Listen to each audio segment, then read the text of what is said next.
Dear students, Assalamu alaikum. Here Professor Aslan Ali. I am going to present the topic of cancer, uncontrolled cell division. Cancer में बेटा जो division होती है uncontrolled हो जाती है। मल्टीप्लिकेशन ऑफ द सेल जो है केयरफुल अकॉर्डिंग टू नीड होनी चाहिए कि जब ज़रूरत हो तभी मल्टीप्लिकेशन ऑफ सेल हो। अदरवाइज अगर बगैर ज़रूरत के अनकंट्रोल्ड डिवीजन हो जाए और उसकी सेल्स की ज़रूरत भी नहीं है तो सेल बनना शुरू हो जाए और अनकंट्रोल्ड बने तो उसको हम कैंसर कहते हैं।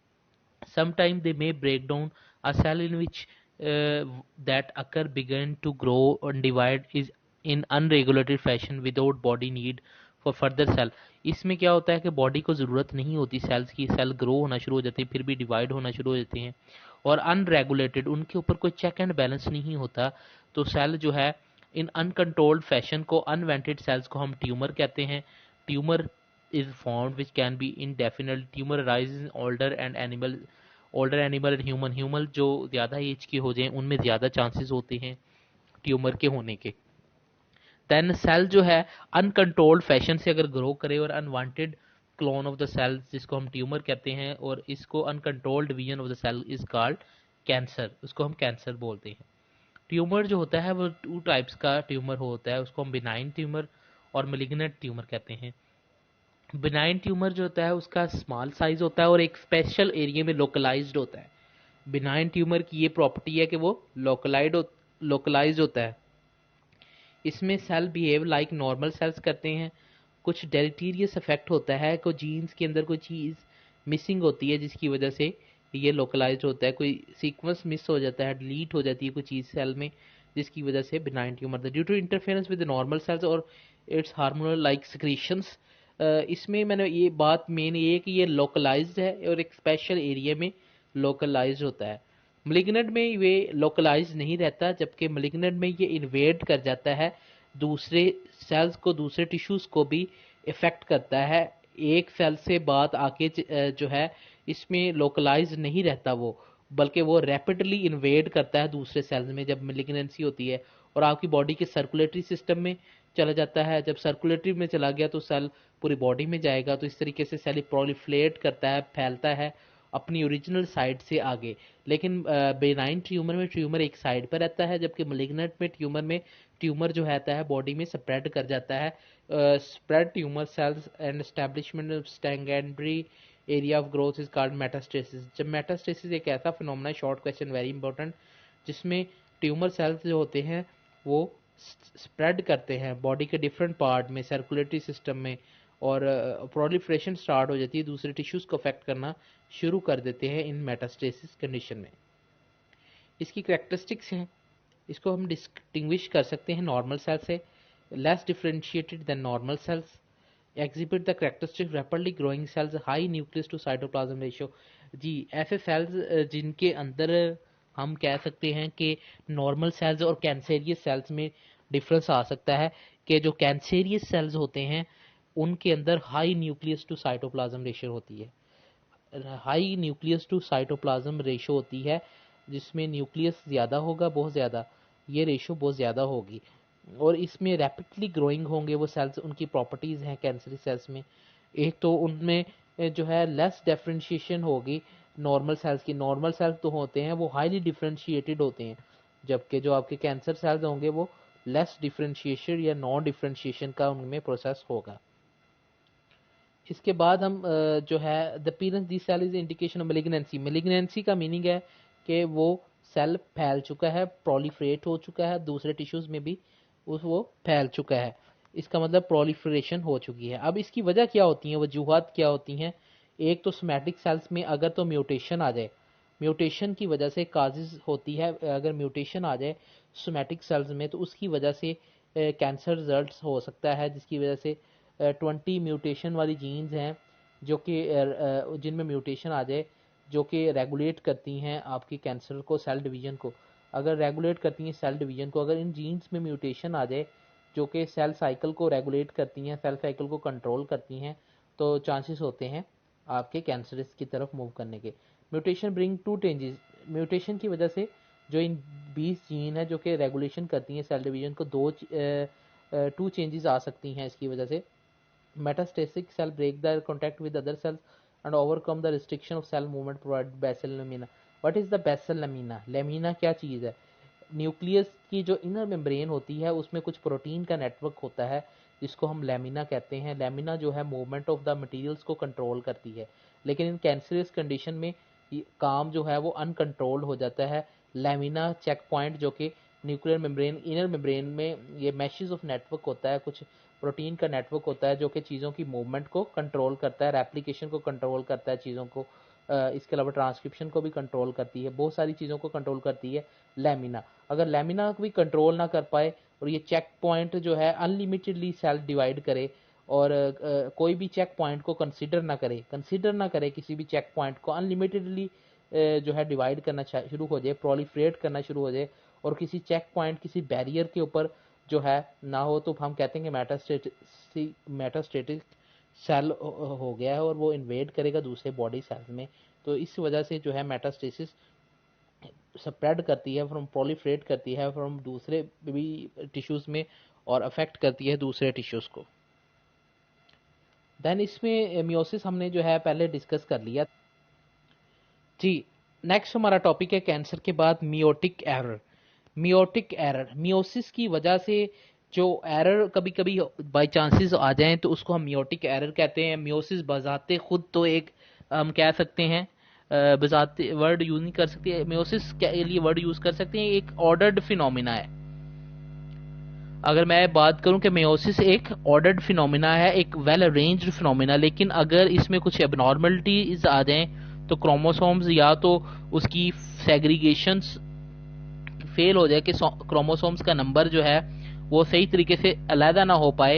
एनाफेज में हमें पता है कि क्रोमोसोम सेपरेट होते हैं और अपने अपने पोल्स की तरफ मूवमेंट करते हैं, लेकिन अगर क्रोमोसोम्स का नंबर सही तरीके से सेग्रीगेट ना हो पाए और टेलोफेज या एनाफेज के दौरान और प्रोसेस सेल साइकिल फिनिश हो जाए तो इस तरीके से अनइक्वल डिस्ट्रीब्यूशन जो है क्रोमोसोम्स की डॉटर सेल्स में नहीं रहेगी।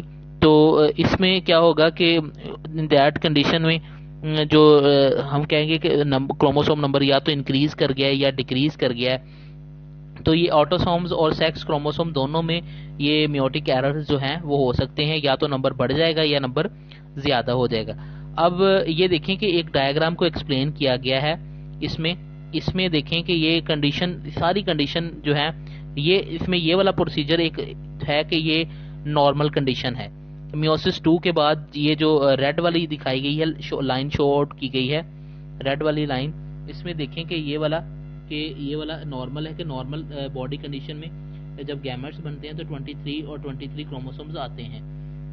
लेकिन इस कंडीशन में देखें कि एक क्रोमोसोम्स इसके नॉन डिसजंक्शन में ये क्या हुआ कि एक क्रोमोसोम सही तरीके से सेग्रीगेट नहीं हो पाया और इसमें 24 क्रोमोसोम्स हैं जो कि एबनॉर्मल कंडीशन है।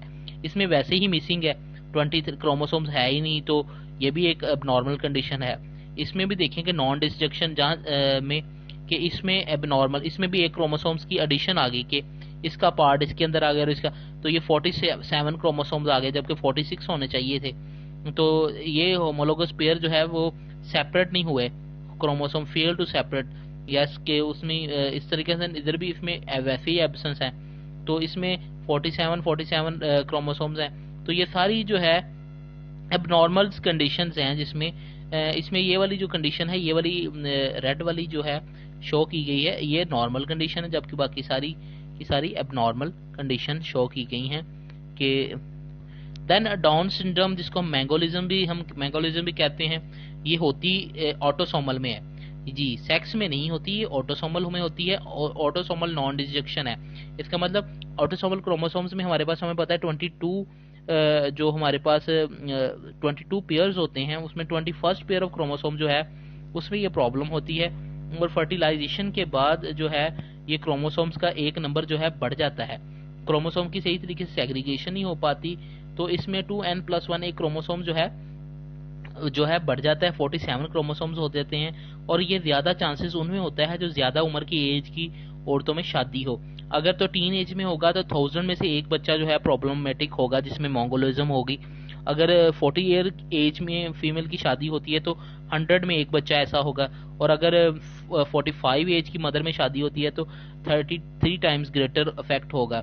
इसका मतलब जैसे जैसे माँ की एज बढ़ती जा रही है, ये मंगोलिज्म का इफेक्ट भी जो है वो बढ़ता जा रहा है। इसमें क्या होता है, बच्चे का फेस जो होता है वो फ्लैट फेस होता है, आपको शो हो रहा होगा इसका बेटे का, इसका जो है फ्लैट फेस, इसके अलावा ब्रॉड फेस, स्क्विट, ये स्क्विट की जगह स्क्विंट है, SQUINT, स्क्विंट आइज, हम कहते हैं भैंगी आंखें जैसे होती हैं। प्रोट्रोडिंग टोंग्स, प्रोट्रोडिंग कहते हैं बाहर, जैसे जुबान को बाहर निकालना।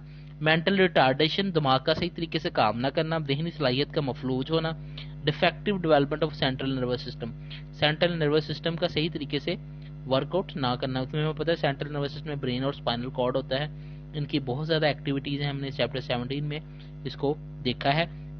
अगर इनमें से ये सारी कंडीशन मंगोलिज्म में पाई जाती है, और देखें इनकी शेप्स, ये इस तरह के बच्चों की शेप होती है, फेस इस तरह का होता है, और प्रोट्रूडिंग टंग्स होती है, और ऑटोसोमल जो है नॉन डिस्ट्रक्शन है, ऑटोसोमल क्रोमोसोम्स में होती है।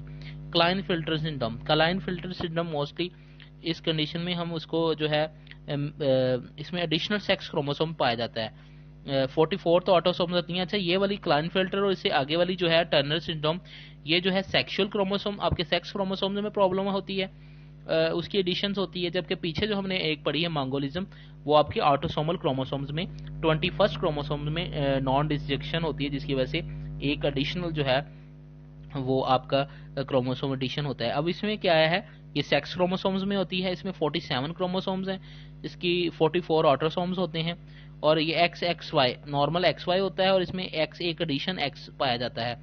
ये वाले जो होते हैं बेसिकली तो मेल नज़र आते हैं, लेकिन इनमें लार्ज ब्रेस्ट पाई जाती है जो कि फीमेल में पाई जाती है, तो ये मेल कंडीशन में उनमें जो है आपको ब्रेस्ट नज़र आएगी, और कद उनका बहुत टाल होगा, बुढ़ापा ओबेसिटी होगी उनमें, स्मॉल टेस्टिस होंगे, उसमें टेस्टिस स्पर्म जो है प्रोड्यूस नहीं होंगे, अंडर सेकेंडरी सेक्सुअल करेक्टरिस्टिक्स जो है वो कम होंगी, अंडर डेवलप्ड होंगी। देन अदर में भी कंडीशन 48 क्रोमोसोम्स भी हो सकती हैं, तो उसमें XXX XXY ये कंडीशन हो सकती हैं।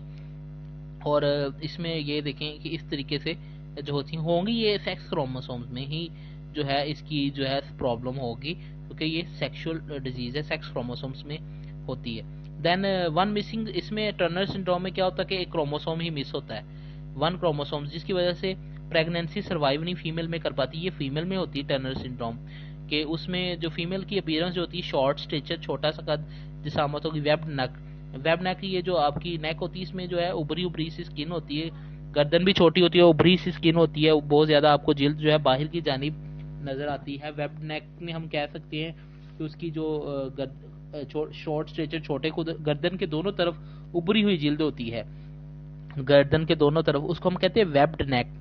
तो ये ज्यादा है टर्नर सिंड्रोम में, ओवरीज नहीं होती उनके अंदर, एब्सेंस ऑफ जर्म सेल्स नहीं सही तरीके से बन पाते। तो इसके साथ जो है हमारा टॉपिक वो फिनिश आउट हुआ। तो आपको ये short question, long question point of view से भी दोनों क्वेश्चन इंपॉर्टेंट है, कैंसर वाला भी, और ये जो है नॉन डिस्जंक्शन सिंड्रोम जो है हमारी meiotic as well as meiotic non destruction, ये लॉन्ग क्वेश्चन में आता है। तो इसकी जो एनी क्वेश्चन हो तो उसमें कमेंट करें, एंड लाइक करें और सब्सक्राइब करें चैनल को। Okay, stay connected to biology with Arsalan Ali. Okay students, अल्लाह हाफिज़।